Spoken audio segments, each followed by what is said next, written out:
Hello, it's Jennifer from Sea Lemon. It has been a while since I've dressed up a book for Halloween, so for this October's book project, I chose to recreate the Darkhold as seen in WandaVision and Doctor Strange in the Multiverse of Madness. If you haven't seen either one, I'm a big Marvel fan. I highly recommend them, but this is also your spoiler alert because I will be showing images that I referenced while making this. So keep watching if you want to see how I made my own Darkhold.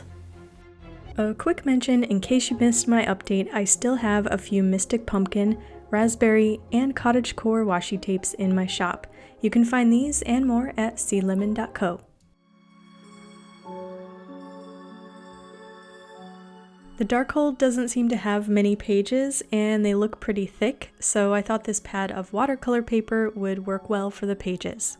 These are 9 by 12 inches and I could fold them in half to make signatures. It also comes with the chipboard on the back, which could also work for the cover. So basically I'm transforming this pad of watercolor paper into a book. I cut off the glued binding completely so it doesn't leave any glue residue on the edge of the pages. And because this is thick watercolor paper, I'm only going to make signatures of 2 sheets, which means I'm folding groups of 2 together in half. I made a total of 6 signatures. And I want the pages to have discoloration like the Darkhold, that grungy kind of look, but I don't really want to recreate the images. I kind of want this to be a usable book, so leaving them blank, but adding some texture. I decided to experiment a bit, and so in a small spray bottle, I added a little bit of water, mixed in some red watercolor paint, along with some blue, to make this deep maroon color. I sprayed that around the border of each sheet and let it dry. I also found dabbing the paper into these puddles made a cool texture. I also think it would be easier to get more color if I used liquid watercolor, but I only had dry on hand, so I was using what I had. I wanted to add more layers of color, so I made a mixture of just brown with a little bit of water, sprayed that on, dabbed a sponge brush too to add more texture, and sprayed a layer of black on top of that, letting each color dry in between layers. After some experimenting, I found that those 3 layers of maroon, brown, and black made this really interesting rustic texture. I've only tried staining paper with tea or coffee, but I think watercolor might be my new go-to.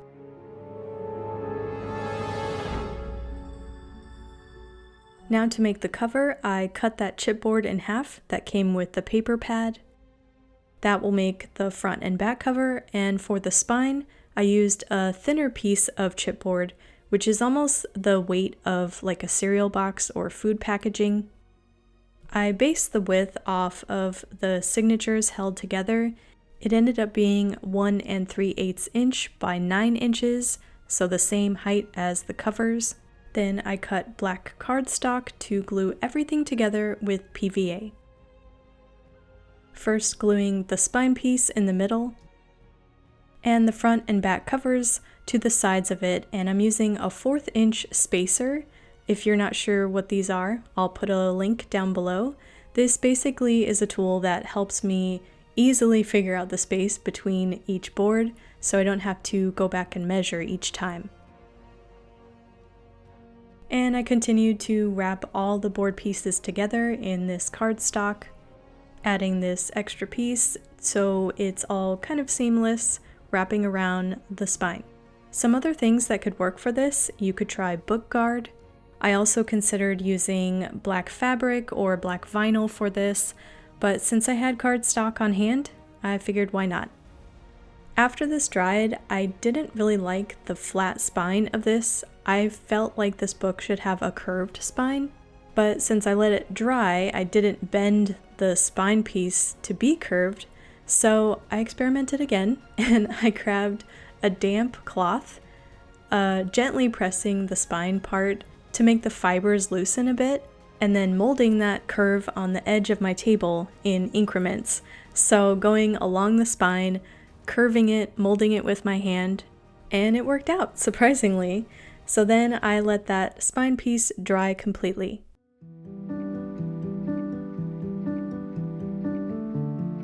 The cover of this book is really interesting, and that's what made me want to sculpt and make this book. WandaVision had a good close-up of the CGI version, but in Doctor Strange Multiverse of Madness, I'm pretty sure they used a real prop, and that's the one that I really liked the most, and that's the look I'm kind of going for on my version. I'm going to sculpt the covers with Model Magic because it's what I'm familiar with since I used it on my Hocus Pocus spellbook, but there could be other clay mediums that might work better. I'm just not sure because I'm not that experienced. I'll be using these beginner modeling tools to shape the clay, along with some other random things that I have around my studio. You can also get creative and find different textures in everyday items to make interesting textures on the clay. Tip number 1, this clay sticks to chipboard. So I learned that first, don't shape the things on the chipboard.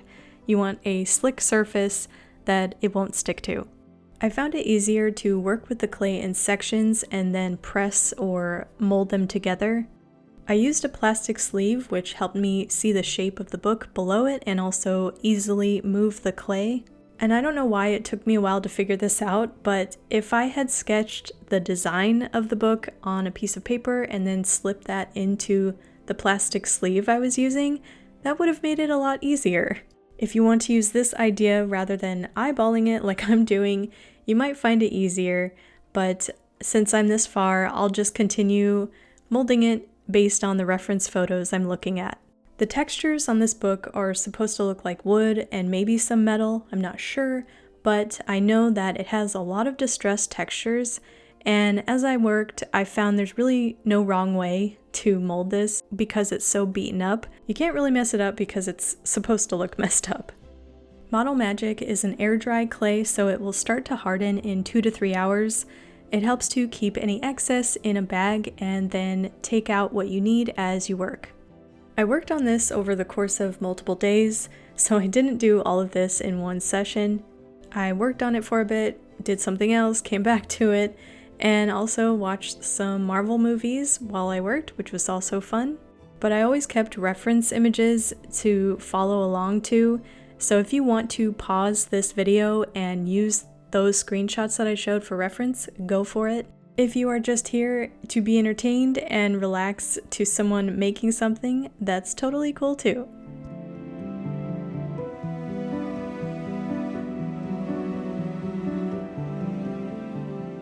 I let all of this dry for 72 hours, which is the recommended time for Model Magic to completely cure. The back cover doesn't get shown as much, but from what I could see, I did a quick sketch of the pieces I wanted to go on the back. And since the back won't really be displayed that much, I figured not a lot of detail needs to go into it, and I cut it out of thin cardboard rather than Model Magic. And this made the project go by quicker since there is less drying time and I don't have to spend as much time sculpting. I used tacky glue to glue everything down. And much like the front, I'm really improvising here. I don't know the exact shapes of everything, but that's okay. I learned that the thicker the Model Magic, the longer it takes to dry, so I did place this in the sun for a little bit. That might have contributed to the cracking in it, but the cracking is fine. It's on the back and you won't really see it. I also used tacky glue to glue this in place, which is nice because it gives you longer drying time for placement and adjusting. I also wanted to include these drippy metal bits, not sure what they are, but they're cool looking and I wanted to include those as well. To add more of the fine texture designs of the front cover, I'm using puffy paint. I have this red on hand, but it doesn't matter which color it is because I'm just going to paint over it. And I'm using my circle guide to draw the spiral thing that I see on the front cover and mostly filling in the flat surfaces, and I will leave you here for a little puffy paint montage.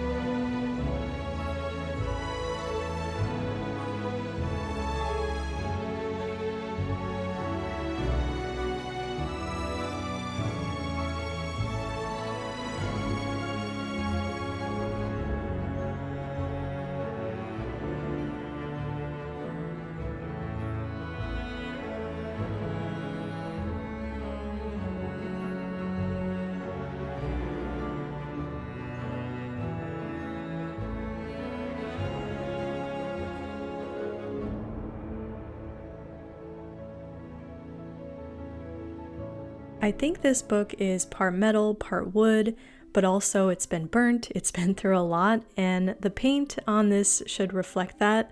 And I want to mimic this version in the Other Stranges universe where it looks like a dark, dingy library, it's a dusty old spell book hanging out in there. I started with painting everything in black acrylic paint, making sure to get in the crevices of everything. There's a lot of texture here.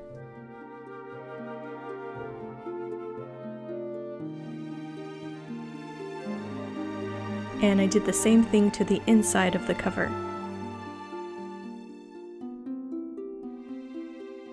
Now with brown acrylic paint, I'm using a foam brush to make horizontal streaks, which is supposed to mimic wood, and then went through all the texture areas, lightly putting the brown to make the mid-range of color. So black will be the base, brown will be the midtones, and then I will put a highlight on top.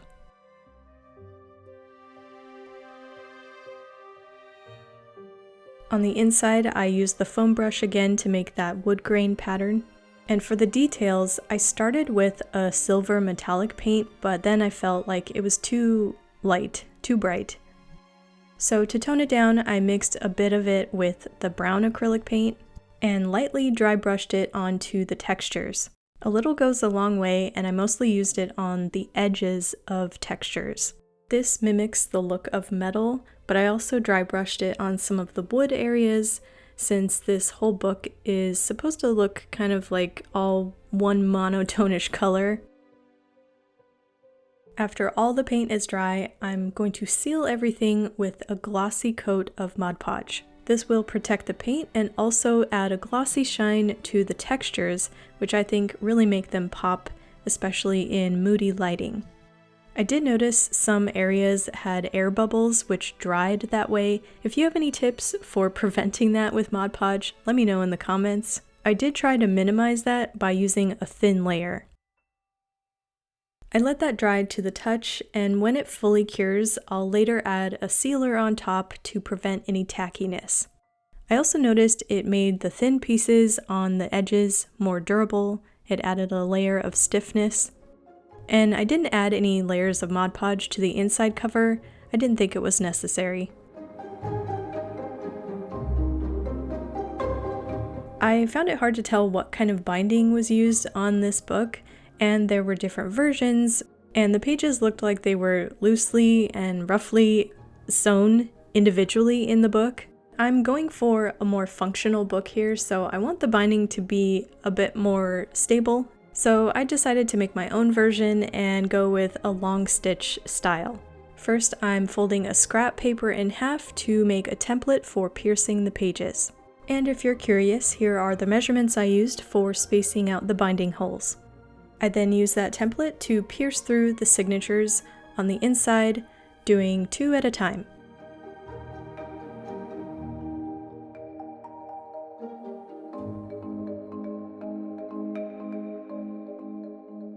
I then estimated how much space to leave between the signatures on the spine, marked that out on the side of my template, and then used that to mark the holes on the spine of the cover.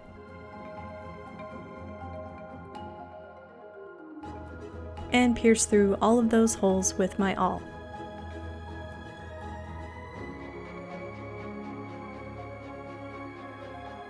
For the binding, I'm using waxed linen thread, and to estimate the amount, I space it along the length of the spine for as many times as I have signatures, and that's usually enough.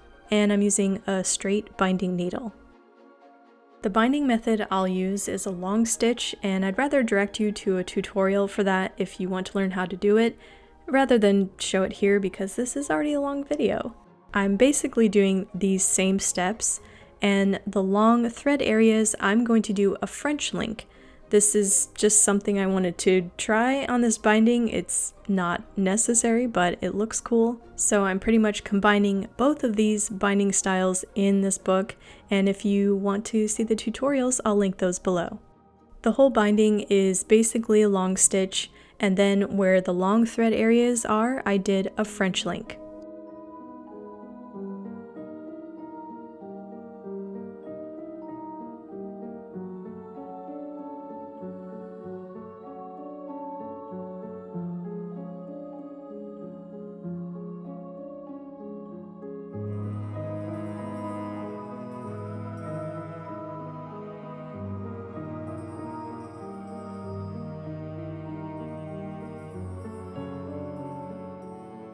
I think the combination of those two binding styles gives it a unique texture on the spine.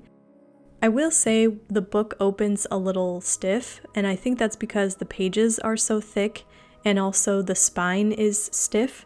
I think if the spine were a piece of vinyl or leather, it would lay more flat. But other than that, I like how this book turned out. It did take a while to make this, but it was fun to experiment with different techniques that I don't usually do. I especially like how the pages turned out with the different layers of textures and rustic colors. And I really enjoyed the sculpting, which I don't do very often. This book works as a prop, but also it's functional. I think it could be a journal, sketchbook, scrapbook, or album. Maybe someone is going to Avengers Campus and wants to put some memorabilia inside. While researching, I found a lot of other great tutorials on YouTube, some of which might be more beginner-friendly if you find this a little complicated, and also some use different materials if you don't have the ones that I used. I'll link those in the description. Let me know what you would use this book for or what you would do with it in the comments below. Give this video a like, please, if you liked it. A big thanks to my studio support patrons and members. Thank you for supporting more videos like this. If you would like to join, check out the links below, and I will see you guys in the next one. Happy Halloween! Bye!